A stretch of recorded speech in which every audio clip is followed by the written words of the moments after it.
What's going on, everybody? Eric Lindquist at Stochastic here on the Odd Shepherd channel, coming to you with another edition of Ladies, Leans, Likes, and Locks NBA. Hit that like button, subscribe button, notification bell. Goes a long way for me on this video. Goes a long way for you. That way you become a prize whenever great betting content is going live here at our little neck of the YouTube woods. All three games well, no, not all three games underway. What a lie that was. We've got Atlanta. They're down 10 right now to Boston. We've got New York getting the crap kicked out of them. And then Phoenix Clippers coming up in the late night window.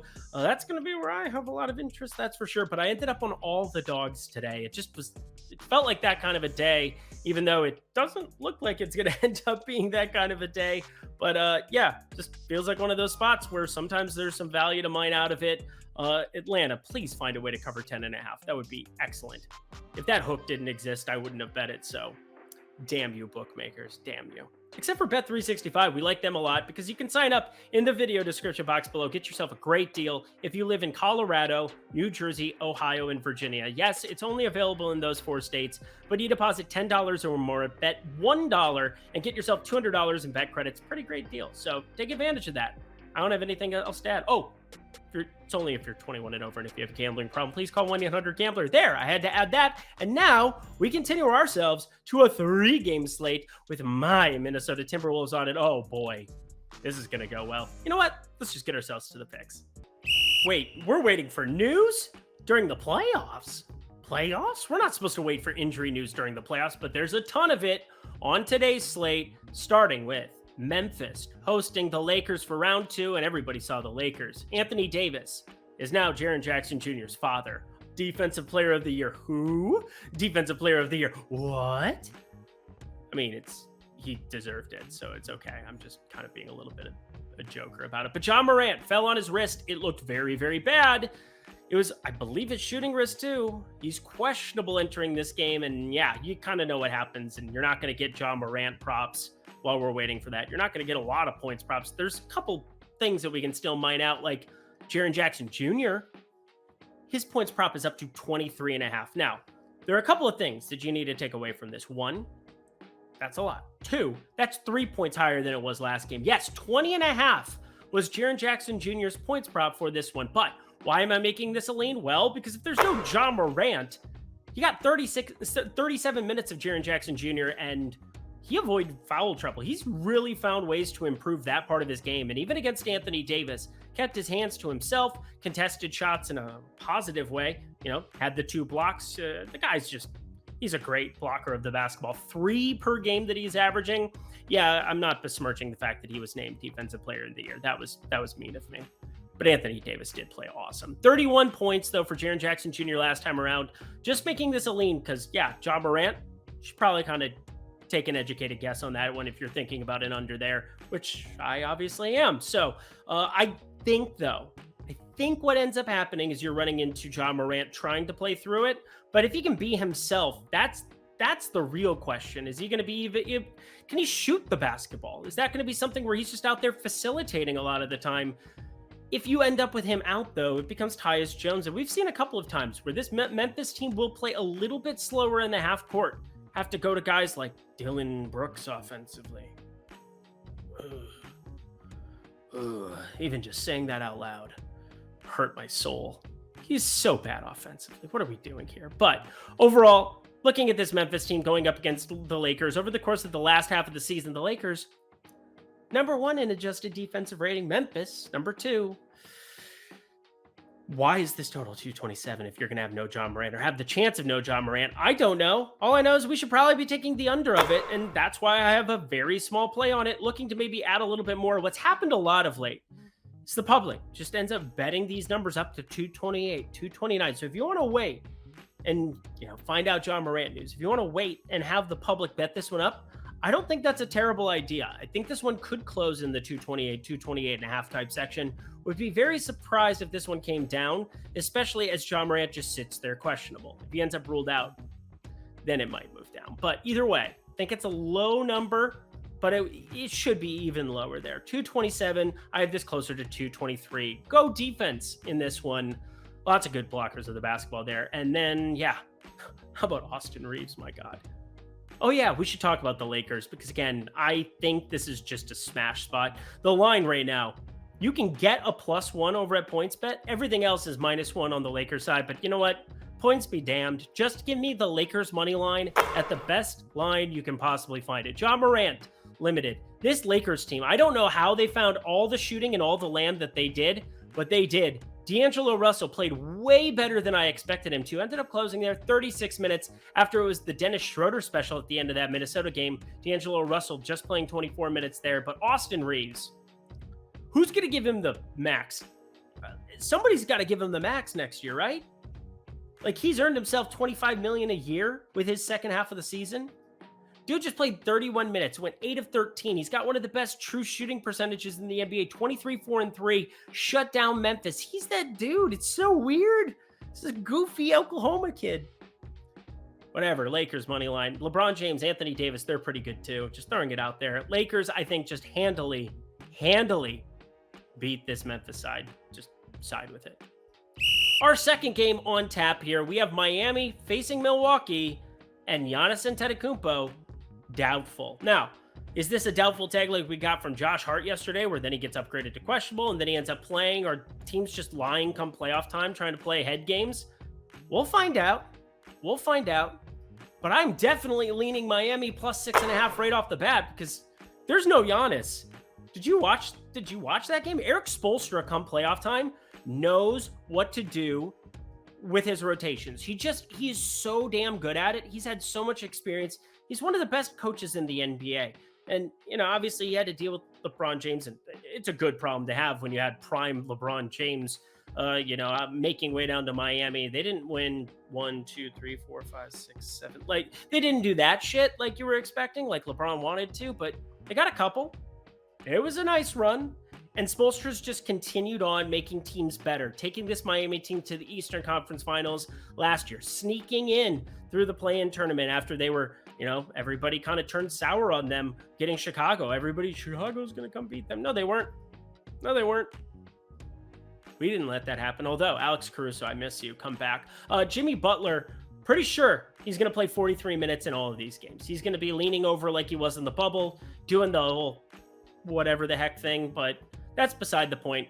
The big question mark here is, do we get Giannis Antetokounmpo out there on the floor? And if we don't, there's only one guy in the middle. One man to save the world. One big, strong guy. That was Rounders, Teddy KGB for anyone? I'm having fun for myself. Brook Lopez averages a lot of blocks per game, 2.5 in fact. And the line is 2.5. And there's a ton of plus money in a slow possession ball game where there's going to definitely be a lot of shots at the rim. So no Giannis on the floor means maybe more block shot up opportunity. What are we doing with this line? Brook Lopez, I like it. 2.5 blocks. If it weren't a block prop, I'd probably just be jamming it. But again, the Joel Embiid one was an outlier. That number was just completely broken. Hope you all benefited with that lock from the Philadelphia game. And hey, shout out Philadelphia playing a low-scoring, hack-it-out kind of game there. But I think this might be stylistically a little bit like that. And Brook Lopez, a guy who was up for Defensive Player of the Year, definitely serviceably and deservedly so. I think we're going to be looking his direction here with this 2.5 blocks. But my lock in this game, this line, is 21.5. And this is where we have to just talk the game theory of what you would project Drew Holiday for if you don't have Giannis. Now, if we have Giannis, this number is an absolute slam dunk home run, no doubt about it. He averages 19.2. But if Giannis is out, again, doubtful means he should not be playing basketball with his back injury coming into Wednesday. But we just saw what the Knicks did with Josh Hart, complete BS, lying to the people, essentially. I think the Bucks might be doing a little bit of the same thing, so there you go. But if you don't have Giannis, this is a pretty efficient line. So, dealer's choice. I bet it because I do think that Giannis has an outside chance. I would put it at around 35% of playing this basketball game. 65% that he doesn't. Milwaukee, though. Coaches are damn dirty liars. Budenholzer, another liar. Just another compulsive, can't stop lying person. Lying man. It's not nice. Drew Holiday under 21.5 points. It's a pretty decent projection. 19.3. I'd have him around 18.5, considering Miami one of the slower teams in terms of pace this season. That's about all I have here. We should probably go to the last game before I get more upset. But first, Bet365, super quick, super easy. I'm going to just say it as fast as I humanly possibly can. There's only 4 states where this is available: Colorado, New Jersey, Ohio, Virginia. You simply go to the link below, deposit $10 or more, bet $1 on anything I talked about here or anything else anywhere. Get yourself $200 in bonus bets. It's as simple as that. The other 46 of us, we hang our heads in shame. The 46 states that don't have access to it, it sucks. Everything is terrible. Everything is not awesome. Everything is not cool when you're not part of the team. That's the anti-Lego movie theme song right there for you. I don't think anybody got that joke, but Bet365, it wasn't funny anyway. Bet365 is fantastic. This is a funny deal because it's just unbelievable that it's real. Take advantage, bet $1, get $200 in bonus bets. It's only for 21 and over, and if you have a gambling problem, please call 1-800-GAMBLER. All right, one more game to go, and Minnesota Timberwolves, here we go. The most lopsided, you had underdog win on Sunday, underdog win Sunday, underdog win Sunday, and favorite blast my Minnesota Timberwolves to another stratosphere. In fact, Nikola Jokic. We were very sad because I was on the overs of Nikola Jokic. He only plays 28 minutes, puts up 13, 14, and 6.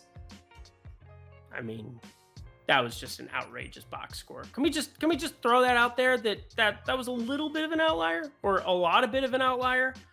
Regardless, you had Kentavious Caldwell-Pope knocking down every single shot that he looked at on Sunday. You had Jamal Murray creating for himself. You had nobody from Minnesota remotely ready to play basketball. And I don't really know what to tell you because this could go very south. But there's one thing that I know for sure. That's, you expect this team to shoot 41% from 3 and you expect Minnesota to shoot 30.6% from 3? Yeah, we're going to lose those basketball games. We shot 56% from the line. 56% from the line? 9 for 16? It was just abysmal, even though Nuggets 64% from the line too. 11 for 17, pretty bad themselves. But Denver was always up. They were never not winning that basketball game. It was very, very sad. But I'm still looking at Nikola Jokic triple-double numbers. We might be getting a little bit better than we got the other day. Plus 135, plus 145. Might be getting a little bit north of it coming into this one. Waiting to see a couple of those numbers around the industry for tomorrow. But assuming it's better than plus 140 against Minnesota, I expect the game to be far more competitive based on my next couple plays here as well. But kind of want to see the numbers before we end up pulling the trigger. But he has been a cash cow for us this entire season, up multiple units on Nikola Jokic triple-double because people underproject him. Books underproject him, and getting plus money for something that you project out for 25, 12, and 11 pretty much every game is just silly. So Nikola Jokic triple-double, have that one in your back pocket. If you guys want to know if I end up firing it up or not, hit me up on Twitter at Eric Lindquist or join the premium Discord down below. Fun day here with Shohei Ohtani. Thank you. We're on the board in MLB. It's been painful, but we're recovering. It's early in the season too. It's April 19th. April 19th is what the date says. So there we go. We're going for that. Let's talk some likes, shall we? And Minnesota could not have played worse, right? Hopefully. Karl-Anthony Towns, he tried his best to do some stuff out there, but offensively, just didn't have it. 1 for 7 from 3, 5 for 15 from the field, 11, 10, and 2. That's not going to cut it. If Cat isn't going to put up 20 plus in this spot, if Anthony Edwards isn't going to put up 25 plus in this spot, there's really no hope. And Rudy Gobert did have some serviceable possessions there. I thought he looked better than most of the other Timberwolves out on the floor. But the big question mark here is, what do you do with Nickeil Alexander-Walker? The guy played you into the playoffs basically with his defense on SGA. But I think it was a little bit of an over exaggeration in terms of what his minutes should be for this team. If you want to start him and bring Kyle Anderson off the bench, sure. But 24 minutes in a starting spot does feel a little strange to me still. I would much rather have 6'9", center wingspan Kyle Anderson out on the floor creating some mismatches for the Nuggets. And again, he was guarding Jokic. He was supposed to be the Jokic stopper. I don't understand some of that happenstance what we're talking about there. He should just be out there for his athleticism. And Nickeil Alexander-Walker, 6'5", decent frame himself, so I'm not going to besmirch it, but I do think Minnesota plus 8.5. I think they're going to make adjustments. One of the more underrated parts of these games, I mean, look at what Cleveland's doing right now, even though I'm on the Knicks side, so joke's on me. But teams make adjustments. They make improvements. They do things to make games more competitive. Plus, I expect Minnesota to shoot the ball exponentially better. If you think this Minnesota team is going to just put up 80 points a game in this series, you're crazy. So There you go. Minnesota spread plus 8.5. They rejoined the land of the living. Just a small play. Don't go crazy, half unit. But my lock play, my favorite play on the entire board for tomorrow comes from Anthony Edwards. This guy, we saw the game against the Lakers. 3 for 17 from the field. 9, 8, and 5. It was one of the worst games you could possibly run into. 0 for 9 from the field. Then plays 39 minutes against OKC. Puts up 19, 10, and 6. Then 18, 5, and 2. It's been a very, very poor stretch of basketball here for Anthony Edwards. But you know what? Got to come back to the mean here very, very shortly. And maybe him and Kat just needed some time to recalibrate. But I find this number to be way too low. 23.5 at standard juice on Anthony Edwards? Really? Against Denver? Really? We're going to do that? You saw some of the Denver inefficiencies that they had earlier in the season. Have they shored up some of it? Sure. Is KCP, Michael Porter Jr., are they playing better defense on that side? Yes, they absolutely are. But I still find them to be a below average defensive team with Jamal Murray, Michael Porter Jr., and family out on the perimeter there. Kentavious Caldwell-Pope can only do so much there. Mike Conley going to be more against Jamal Murray. But Anthony Edwards, get him in the pick and roll, create some opportunities, knock down some shots for once in your GD life, my friend. Anthony Edwards, 23.5 points is a lock. There's no way for me that Anthony Edwards doesn't rejoin the land of the living in this game. I expect this to be a very strong and awakening, if you will. Yes, he's been playing way worse than you could possibly expect here for the last couple. Think he really steps on the gas here. Get the ball to the hole early, knock down your, again, I feel like a high school coach over here. You play to win the game. Duh. Anthony Edwards, over 23.5, my favorite play, period, for Wednesday's NBA slate. And that does it for another edition of Lindy's Leans, Likes, and Locks NBA Playoff Edition. Head to that comment section below. Let me know your favorite plays that exist here on the board. Check out Bet365 if you are in one of the great states of Colorado, New Jersey, Ohio, or Virginia. Yeah, you want to be taking advantage of this. $1 gets you $200 in bet credits. Sign up for it in the video description box below. Only if you're 21 and over. And if you have a gambling problem, please call 1-800-GAMBLER. Alrighty, I'll be back tomorrow with another edition in the MLB and NBA streets of Lindy's Leans, Likes, and Locks. Until then, I'm Eric Lindquist. Best of luck in the NBA streets on Wednesday.